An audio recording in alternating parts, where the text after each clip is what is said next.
اعوذ باللہ من الشیطان الرجیم، بسم اللہ الرحمن الرحیم۔ السراج چینل پر آپ کو ایک بار پھر خوش آمدید کہتا ہوں۔ آج کا جو موضوع ہے وہ آل ہے، اور اس میں آج آپ کو تھوڑا سا چیزوں کے بارے میں بتاؤں گا کہ آل کا لفظ جو ہے وہ کہاں کہاں قرآن کریم میں استعمال ہوا ہے۔ آل آدمی کے اہل و عیال، نیز رفقا، متبعین، یہ لفظ اشراف کے لیے بھی استعمال ہوتا ہے۔ اور آل کے لفظ ہم اہل و عیال جیسے ہم عام اردو میں بھی بولتے ہیں، تو عربی میں اس کے جو معنی ہیں وہ آدمی کے اہل و عیال کے ہیں، اس کے جو رفقا ہیں، دوست احباب ہیں، اور جو اس کے ماننے والے ہیں متبعین، ان کو بھی آل کہا گیا ہے۔ اب اس میں قرآن کریم میں جیسے ہم دیکھتے آئے ہیں کہ ذکر ہوتا ہے انبیاء کرام کی، جو آگے ان کی جو قومیں ہوتی ہیں، تو اس میں ہم دیکھیں گے کہ جیسے آپ ایک جگہ ذکر ملا ہے کہ آل فرعون ہوتا ہے، آل لوط ہوتا ہے، آل ابراہیم، ہم آل ابراہیم ہیں۔ تو قرآن کریم میں جو آل کا ذکر ہے اس میں ہم دیکھتے ہیں کہ بنی اسرائیل اور جو کشمکش ہوتی ہے فرعون کی اور حضرت موسیٰ علیہ السلام کی، اس میں آل فرعون کا بار بار جو ہے وہ ذکر آیا ہے، اور اس میں بنی اسرائیل کو آل فرعون کے عذاب سے نجات کے بارے میں ایک آیت ہے، تو سورہ بقرہ کی۔ پھر آل فرعون کے حساب سے ہی آل فرعون میں جو ان کو جو مصائب میں مبتلا ہو گئے تھے، اور پھر اس طرح آل فرعون کو جو غرق کر دیا گیا، ان مقامات میں آل سے مراد فرعون کے رفقا ہیں، متبعین ہیں، یا اس کی قوم کے افراد ہیں۔ پھر آل فرعون جو بدترین عذاب میں وہ مبتلا ہوا ہے، اس کے بارے میں قرآن کریم میں اس کا ذکر آتا ہے۔ تو یہ ایک میں آپ کو بتایا کہ آل فرعون جو ہے اس کا قرآن میں ذکر ہے۔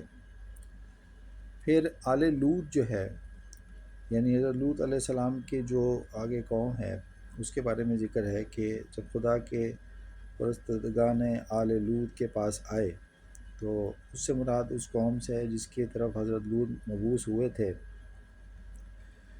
پھر لیکن اس سے تھوڑا پہلے یہ بھی ذکر ہے کہ عذاب خداوندی ہی مجرمین پر آنے والا تھا، یعنی وہ جس قسم کی بدکاری میں مبتلا تھے ان کی قوم، ان پر یہ جو وہ جس کے وہ مجرم تھے ان پر یہ عذاب آنا ہی تھا۔ یہاں آل سے مراد حضرت لوط کے رفقا اور متبعین ہیں۔ یہاں آل لوط میں حضرت لوط کی بیوی بھی شامل نہیں، کیونکہ وہ صاحب ایمان جو ہے وہ نہیں تھی۔ پھر اس کے بعد آگے جو ذکر آتا ہے وہ حضرت ابراہیم کے آل سے آتا ہے، آل ابراہیم۔ اور قرآن کی آیت کا ایک ترجمہ یہ ہے کہ آل ابراہیم کو کتاب و حکومت و نبوت و مملکت عظیم جو ہے وہ ملی، اور اس میں کوئی شبہ بھی نہیں ہے کہ اس سے مراد حضرت ابراہیم کی اولاد ہے، کیونکہ یہ سلسلہ ان کی اولاد میں قائم رہا تھا۔ لیکن اولاد میں سے ہر شخص محض ان کی اولاد ہونے کے اعتبار سے اس کا مستحق نہیں قرار پایا، اس کے لیے یہ صلاحیت شرط تھی، کیونکہ جب حضرت ابراہیم علیہ السلام نے کہا کہ امامت جو ہے، امامت نو انسانی کا منصب جو انہیں عطا کیا گیا ہے ان کی نسل میں باقی رہے گا، تو ان کو جواب ملا کہ ان میں سے جو صحیح راستے پر ہوگا وہ یقیناً اس کا حقدار ہوگا، اور جو ظالم ہوگا وہ اس کا حقدار نہیں ہوگا۔ حتیٰ کہ انہوں نے اپنے واضح الفاظ میں یہ کہہ دیا کہ میرا وہی ہے جو میرا اتباع کرے گا۔ اس سے واضح ہے کہ محض کسی نبی کی اولاد ہونا جو ہے نا وہ فرض نہیں ہے کہ آپ اگر اس نبی کی اولاد ہے تو آپ کو کامیابی ملے گی یا آپ کو وہ شرف اور عزت ملے گی۔